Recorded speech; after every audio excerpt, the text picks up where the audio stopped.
Don't buy bread from there. That bakery is the one that poisoned my child." A woman screamed it in the middle of the street, her voice cracking with fury. She picked up the loaf of bread in her hand and hurled it straight at the glass of the shop front. Crash! A long crack split across the window.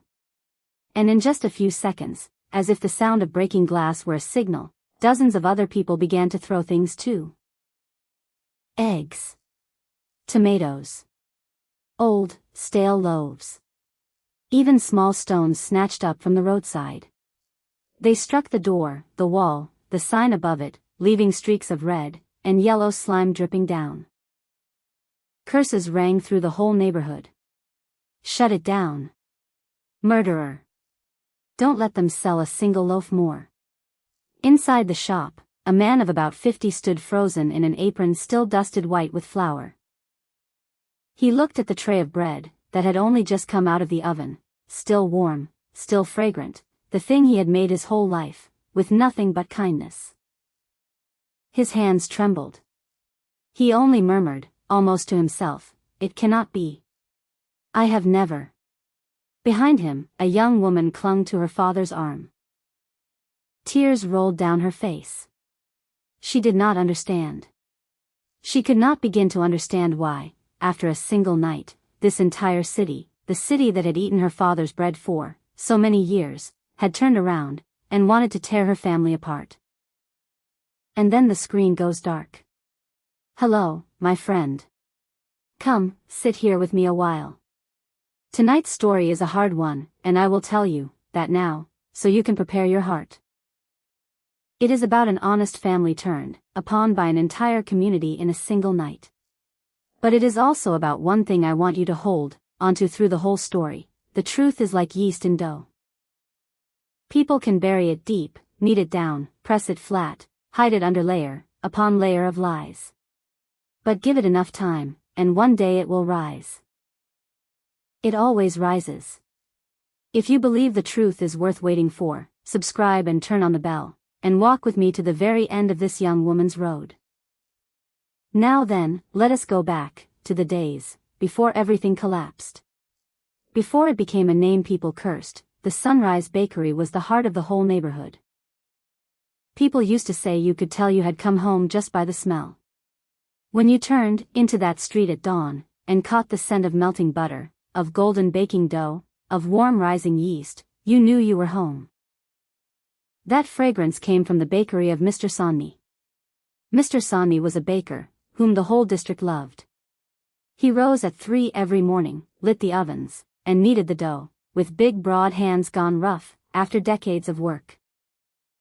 He sold his bread at a price a poor mother could still afford, and if a child ever stood hesitating at the display case, without enough coins, he always happened to have a loaf that had come out a little crooked to give away for free.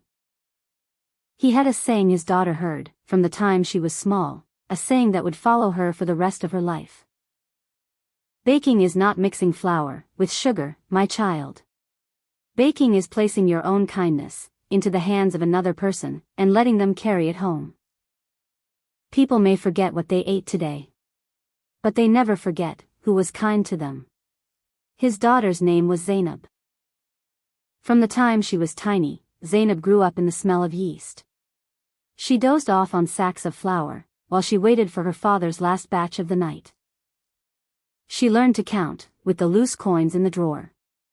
And when she was old enough, her father began to teach her the trade, not only how to knead the dough, raise the yeast, and mind the fire, but also the careful little things he did, that no one else ever noticed. Because Mr. Sanni had a peculiar habit. Every time he received a new sack of flour from his supplier, before he used any of it, he always took out a small handful, put it in a paper bag, wrote the date and the batch name on it, and stored it in a wooden cabinet at the back of the kitchen. "What is that for, Papa?" Zainab once asked.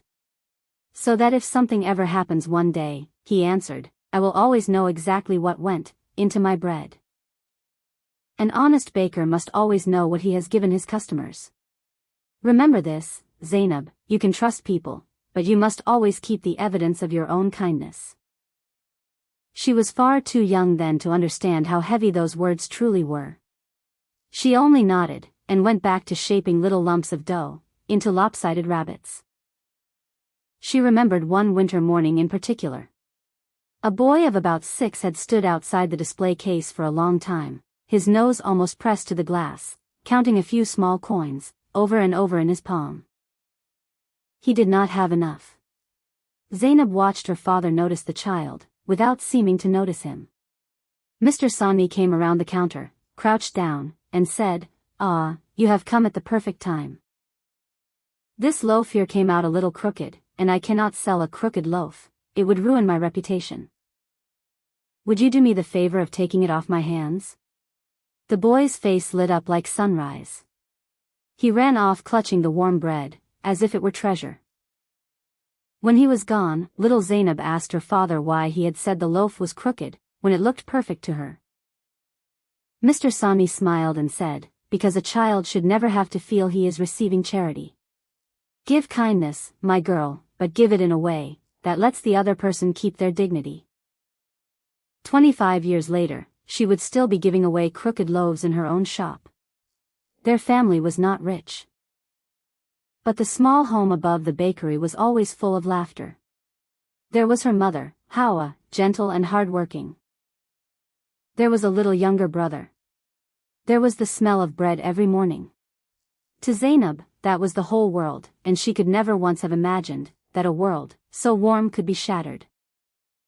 But something had already begun to close in on that neighborhood, quiet as a shadow. The plot of land where the Sunrise Bakery stood sat on the finest corner of the street, a wide frontage, near the market, near the school. And a large corporation had set its eyes on it. They were called Crown Bread, an industrial bakery chain expanding across the whole country, swallowing every small bakery in its path. Crown Bread's people came to Mr. Sanni with a folder of contracts and a smile. They offered a high price. Then a higher one. They wanted to buy the land to build a large store. Mr. Sanni refused. He refused not because of money. He refused because to him, that bakery was not a plot of land. It was where he had met his wife, where his children had been born in the rooms upstairs, where he had given his kindness to a whole community for 30 years. There are things you cannot sell, because to sell them is to sell away a part of your own soul. "Thank you, gentlemen," he said, polite but firm. "But this bakery will never be for sale." Crown Bread's people kept smiling. But it was a different smile now. Before they left, one of them said, in a voice light as nothing at all, "Mr. Sanni, the market changes very fast. Sometimes a small bakery can lose everything, in a single night." At the time, no one paid that sentence any mind. Not Zainab. Not even Mr. Sanni himself. In the weeks that followed, the pressure came in quieter forms. A city inspector, who had never once visited in 30 years, suddenly appeared twice in a single month, searching for something to write down. A landlord 2 doors away, who had leased to the same tenant for years, was abruptly bought out. New paperwork arrived, new zoning reviews, small official troubles, that all seemed unrelated, and all seemed to lean, ever so gently, on the same small corner of the street. Mr. Sanni noticed none of it as a pattern. He was a baker. He rose at 3, he minded his ovens, he trusted that honest work would protect him the way it always had. He could not imagine that anyone would want to destroy a man simply for refusing to sell a piece of land. It would take many years before anyone understood what it truly meant. Disaster came one morning in August, without a word of warning. It began with a few customers feeling unwell, after eating bread bought from the Sunrise Bakery the day before. Then a few became dozens. Stomach pains, vomiting, fever. Some had to be hospitalized. And among them were several children. The news spread like fire meeting oil. By afternoon, the name Sunrise Bakery was on everyone's lips across the city, but it was no longer the name of butter and warm rising yeast. It had become the name of fear and fury. And then, the next morning, the crowd came. It was the morning we saw at the beginning of our story. The morning of stones, of eggs, of curses. The morning a woman threw a loaf at the glass, and screamed that Mr. Sanni was a murderer. Mr. Sanni stood in the middle of his shop, not understanding what was happening. He knew his bread. He knew every sack of flour, every measure of sugar, every block of butter, that had gone into his oven. He knew he had never, not once, been careless with something people would carry home for their children to eat.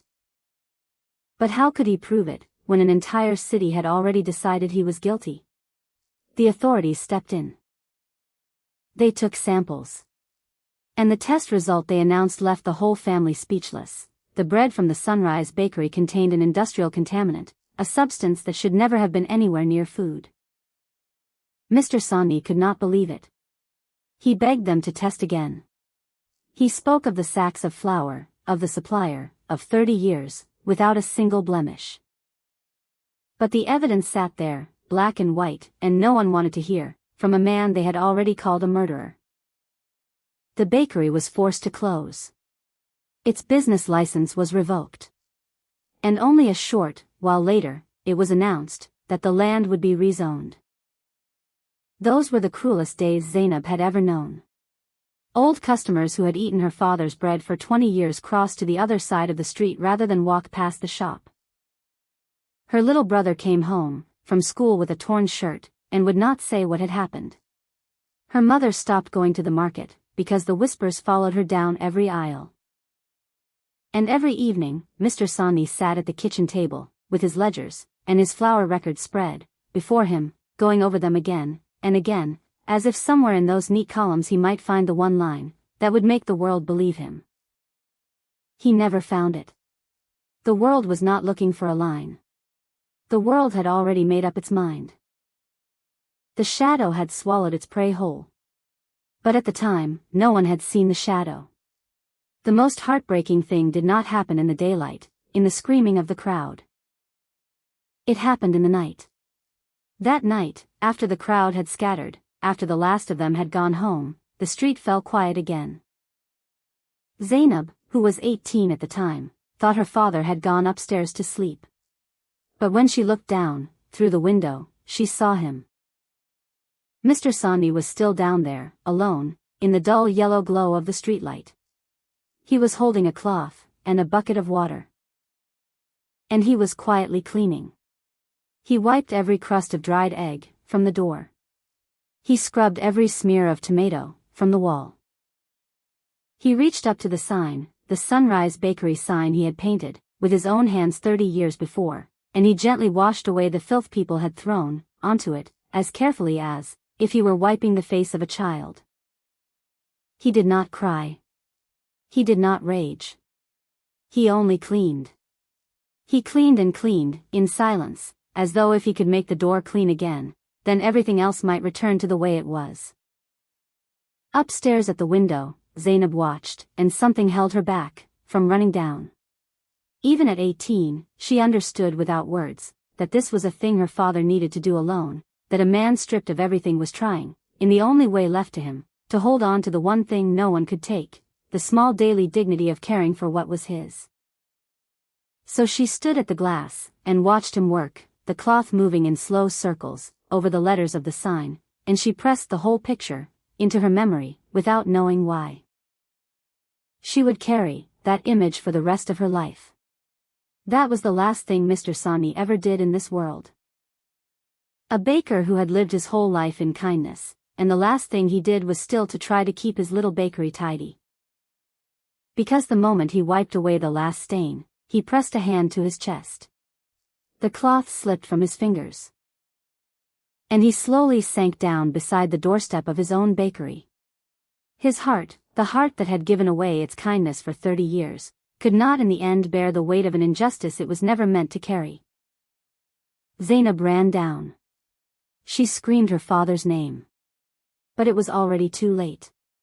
The baker of the whole neighborhood passed away right before the door he had just cleaned, beneath the sign bearing the name that the whole city now cursed.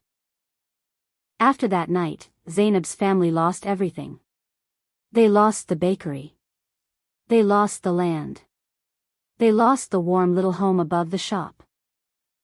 But the most painful thing they lost was the name.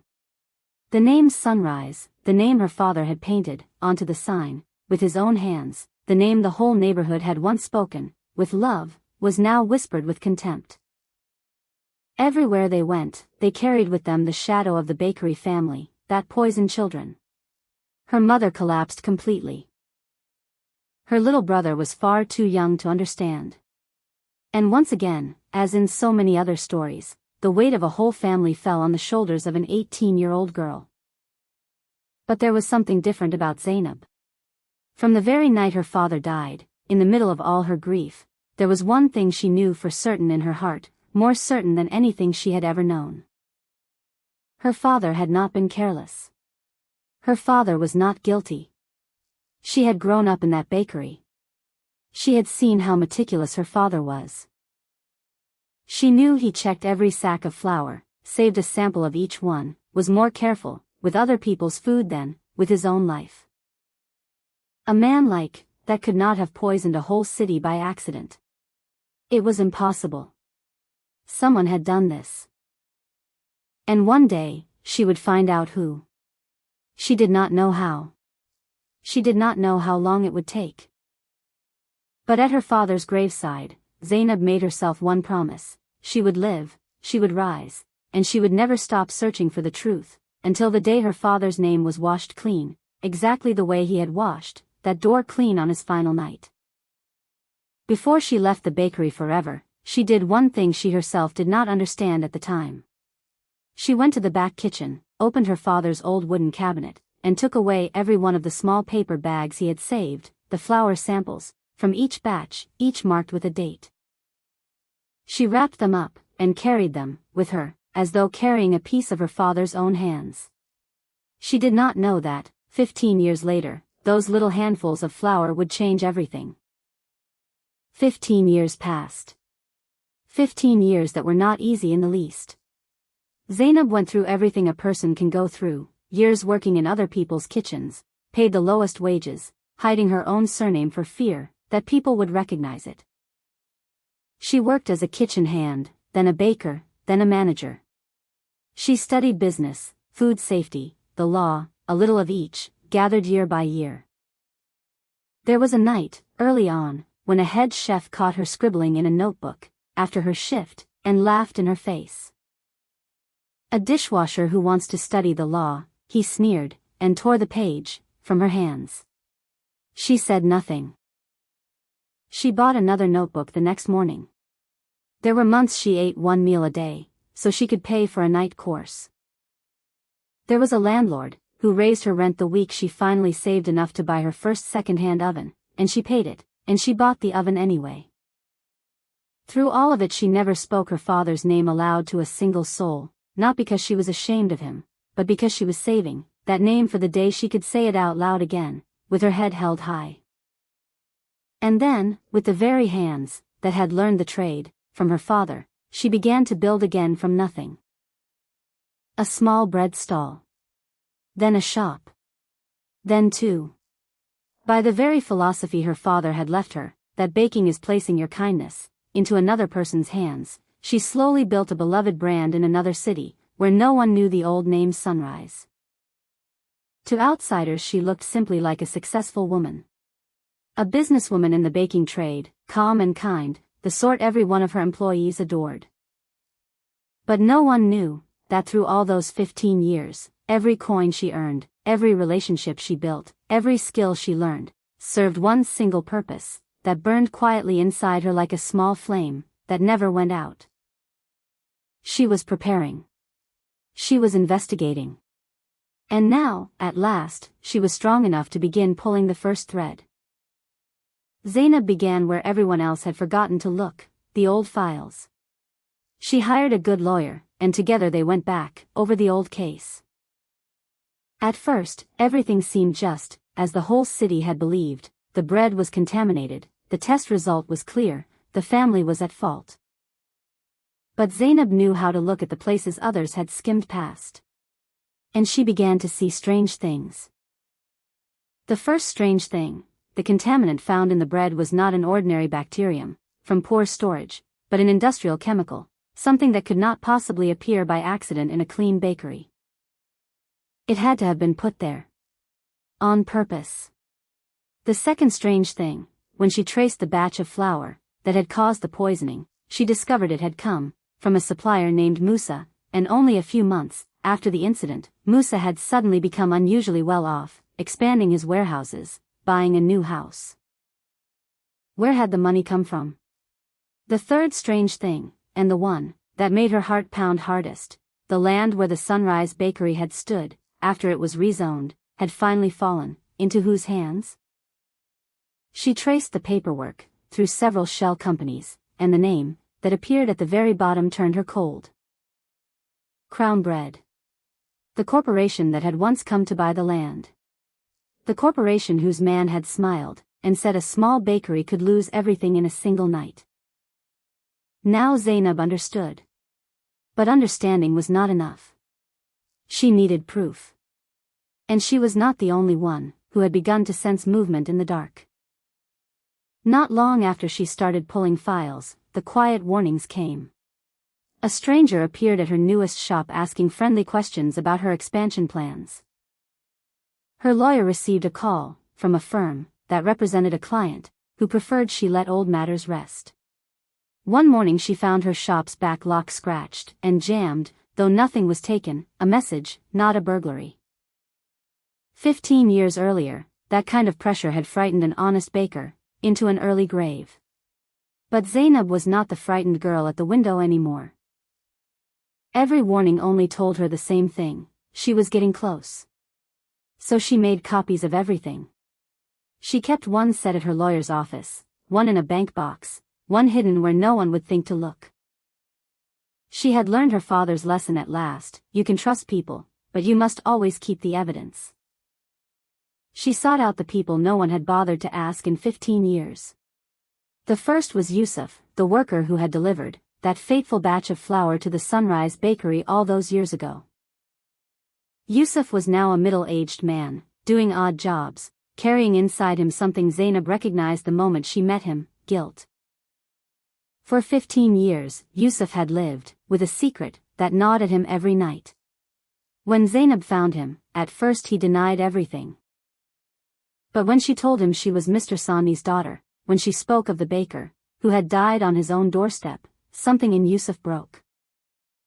"I'm sorry," he said, both hands covering his face. "I'm sorry. For all these years I have not slept a single peaceful night." Then he told her. He told her that on that day, before he delivered the flour, Musa had told him to wait outside, then personally went to recheck the sacks of flour in the storeroom, alone. He had not thought much of it at the time. But a few days later, when the poisoning broke out, Musa had come to him, pressed a sum of money into his hand, and said a sentence he would never forget: "You saw nothing. If you open your mouth, you will go to prison alongside old Sanni. Stay silent, and there is money, and there is peace." Yusuf had been afraid. He had stayed silent. And that silence had followed him for 15 years. "Are you willing now to tell the truth?" Zainab asked. "Before the law?" Yusuf looked up, his eyes red. "Do you know," he said, "that I have been waiting for someone to come and ask me that question for 15 years? But the testimony of one man, after 15 years, was not enough to stand against a corporation like Crown Bread. They would say Yusuf had made it up to extort money." Zainab needed something that could not be denied. Something physical.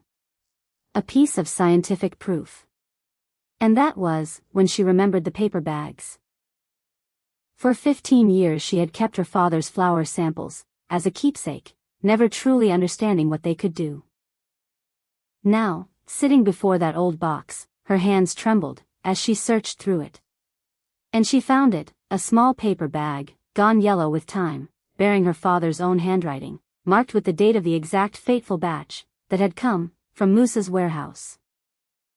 Her father, even after he was gone, had left her the very thing he had promised her when she was a child: the evidence of his own kindness. Zainab took that flour sample to an independent, reputable laboratory, in a place Crown Bread could not reach. She asked them to analyze it. The result came back, and it closed the entire case. Her father's saved sample, the sample taken the moment the sack arrived at the shop, before any bread was made, showed that it had already been contaminated, with that very industrial chemical, from the start. Which meant the contaminant had not come from Mr. Sanni's bakery. It had already been in the flour, before the flour ever touched his hands. It had been introduced somewhere between Musa's warehouse and the shop door, exactly as Yusuf had described. The small handful of flour that a meticulous baker had saved 15 years earlier now spoke on his behalf.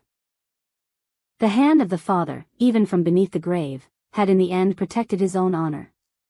Zainab did not rush off to take revenge. She did what her father would surely have been proud of. She did everything properly, through the truth, and through the law. With the file in her hands, the independently tested flour sample, Yusuf's testimony, the money flowing, from Crown Bread to Musa, and the thread tying the land back to that very corporation, she and her lawyer brought the whole matter into the light. She held a press conference. And this time, the very reporters, who had once written articles calling her father a murderer, sat in silence listening to his daughter lay out the evidence, piece by piece, until the complete picture stood revealed, before them all. The truth had finally risen, just like yeast in dough. A formal investigation was reopened.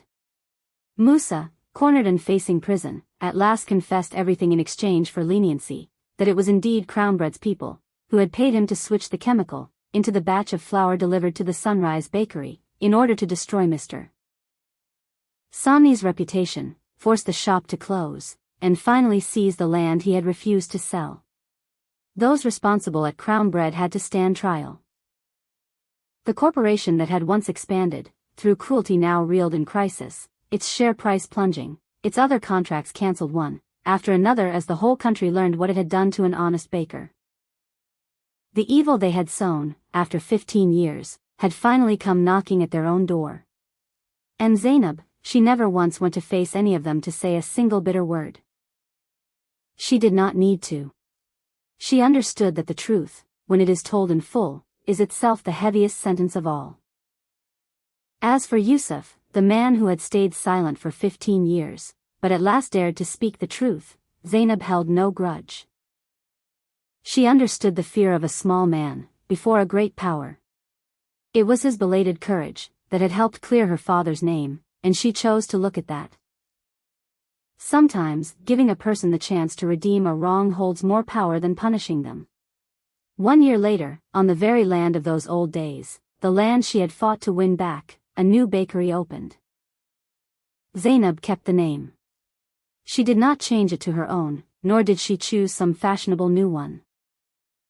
On the new sign, painted carefully in the very same color as before, were the two familiar words, Sunrise Bakery. On the opening day, something strange and moving happened. The people of the old neighborhood, including some who had thrown stones at this very door all those years before, came quietly. Many bowed their heads. Some brought flowers. Some wept and apologized. The woman who had thrown that first loaf all those years ago, now an old woman, took Zainab's hand, with trembling fingers, and said she had owed her father an apology for 15 years. Zainab did not answer with bitterness. She only held that trembling hand. Because she understood that their anger back then was not evil, it was the fear of fathers and mothers afraid for their children, a fear that someone else had used and steered. The truly guilty ones had never been them. Her mother was there too, frail now and silver-haired, sitting in a chair by the window, where the morning light came in. For 15 years Hawa had carried her husband's disgrace like a stone in her chest, flinching every time she heard the word bakery. Now she watched the customers stream through the door of a shop that bore his name once more, and the stone, at last, began to dissolve. Zainab's younger brother, grown now, a quiet young man, stood beside their mother's chair, and could not stop looking at the sign, through the window, as if making sure it was really there. Neither of them said much. Some things are too large for words. They simply sat in the warm bread smell of a room they thought they had lost forever. Then, as the first customers began to walk in, Zainab slipped to the back kitchen. There, on the wall, she had hung a photograph of her father, Mr. Sanni, smiling in his flour-dusted apron, exactly as she always remembered him. She set beneath the photograph a loaf of bread fresh, from the oven, still warm, fragrant with butter and yeast, the smell of childhood, the smell of home. She looked up at her father's face, and smiled through her tears. "Papa," she said softly. "I cleaned it. I cleaned your name. I tell you the story of Zainab and her baker father, not so that you will hate the crowd of those years, nor only so you can feel satisfied when the wicked are caught. I tell it, because inside it are things I hope you will carry with you. The first lesson, for anyone building something, with their own honest hands, keep the evidence of your kindness." Mr. Sanni did nothing wrong, but if he had not had the habit of saving a sample of each batch of flour, his honor would have lain forever beneath the mud. In life, sometimes being honest is not enough to protect you, you need caution as well. Keep your records. Keep your paperwork. Leave a trace of your own honesty, because one day it may be the only thing that can speak for you, when you can no longer speak for yourself. The second lesson, do not be quick to trust an angry crowd. A whole city believed Mr. Sanni was a murderer, only because every surface piece of evidence pointed at him. But the surface of the truth, and the truth itself are two different things. Before you throw your stone at someone, ask yourself, am I seeing the whole story, or only what someone wants me to see? And the final lesson, the truth can be buried, but it never dies. It is like yeast in dough. People can bury it, press it, hide it for 15 years. But all it takes is one person patient enough, and brave enough to never stop searching, and one day the truth will rise, and when it rises, no power on earth can push it back down again. People may stain your name in a single night. But if you live uprightly, then sooner or later, a hand will wipe it clean again, whether that hand is your own, or the hand of someone you leave behind. This has been Chi Chi Tales. Until the next story, walk in wisdom.